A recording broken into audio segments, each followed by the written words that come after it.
Hey guys, Richard Williams here for video 3 on our ankle rehab and proactive strategies for stable ankles. As always, Dan Carney is here. We're jumping into the gym, so this is perfect if you're a fitness professional to learn some skills and drills using equipment you're probably going to have around the gym. Let's go see what Dan's got to say.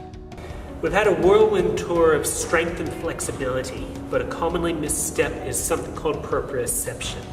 This is your body's ability to tell where your joint is in space without looking at it. Now, somebody who's chronically injured this joint tends to have blown out that sense.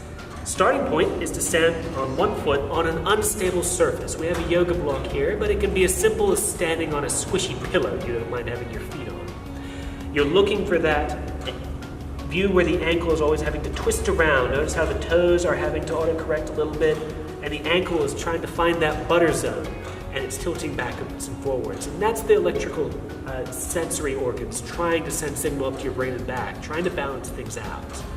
You can start by about 30 minutes of standing on something like this, but eventually it's going to get too easy.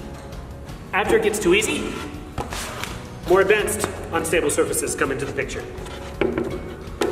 When standing on it from this direction, we're worried about ankle inversion and eversion movements. You can start with both feet on the board, and that might be difficult enough. Or if you want to make it tricky, you would stand with one foot in the middle of the board.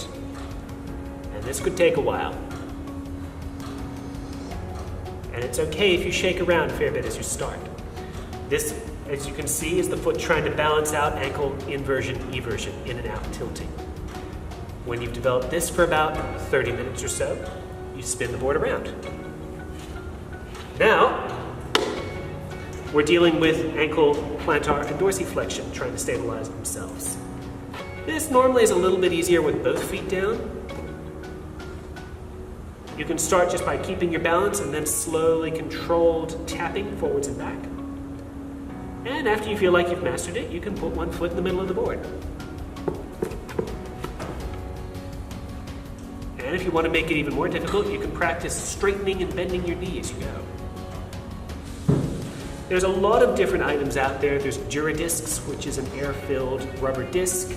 There's foam blocks like you've already seen. There's many things out there. You can get creative with them. But these are two fairly common ways to start working on your proprioception skills. Eventually, you want to work at it so that you're not looking at your foot the entire time. When you can look at it, or when you can not look at it and do the exercises anyway, that's when I'd say your proprioceptive skills have developed well enough. Sometimes there's nothing wrong with getting a little bit creative with whatever tools you have, and sometimes you can start developing a multi-directional sort of movement to work on your proprioception. We tend to call this one round the world. Doing it on a circular wobble board is often the easiest way, but you can do it on a square one. You'll notice, in this case, his ankle has to stabilize in pretty much any direction you can think of, stepping diagonally around this board. This is a difficult one. It comes in later on. But again, you're aiming for smooth, slow, and controlled movements, trying to develop that proprioception back. The first step after an ankle injury is you want to start by just letting the inflammation run its course and let it cool down. That's rest, ice, elevate, compress. One of the first things you do after that is you start to develop the flexibility and then the strength. A stretch band like this can start you off, and you're looking just to go through the different ranges of motion your ankle has. So you can do this sitting down or sitting off of a block. You let the band pull your ankle off in one direction. So let the band pull you off into that, yep. And just let the elasticity of the band pull your joint.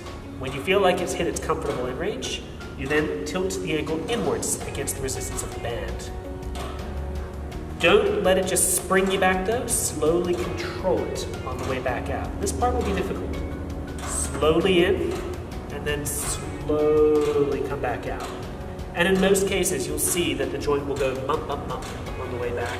That's okay to begin with. You then do the next movement. You just have to swap the direction of the band around. Tie it off to a chair, a pole, whatever you've got.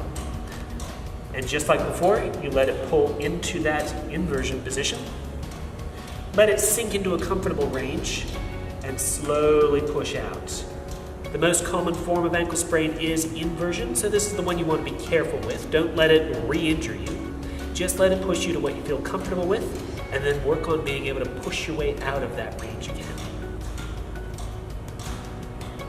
So Dan, we went through a whole bunch of really proactive strategies and good rehab strategies for the ankle today. Do you want to give us a quick summary of exactly what we were looking at? Yeah. We've gone over how to manage an ankle that you've re-injured and re-injured many, many times over, and how you can start to prevent the re-injury.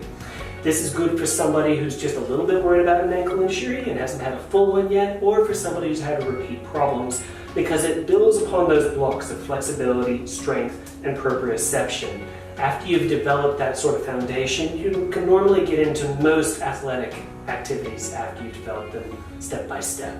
Awesome. Thank you, Dan. So, as always, remember guys, if you suspect that you've received an injury or something's been building up on you for a while, please go and get a professional diagnosis. You get a referral from a doctor, you can go straight to a physio as well to get that assessed. But this is a really great proactive strategies if you're maybe looking at starting up something like trail running or obstacle racing, or if you've been doing it for a while and you have had that diagnosis of that ankle sprain and it just keeps flaring up and nothing you seem to do works, slap these drills in there and you're going to find you're going to have a lot more luck. So thank you so much, Dan, for today, and looking forward to the next video, everybody. You're very welcome.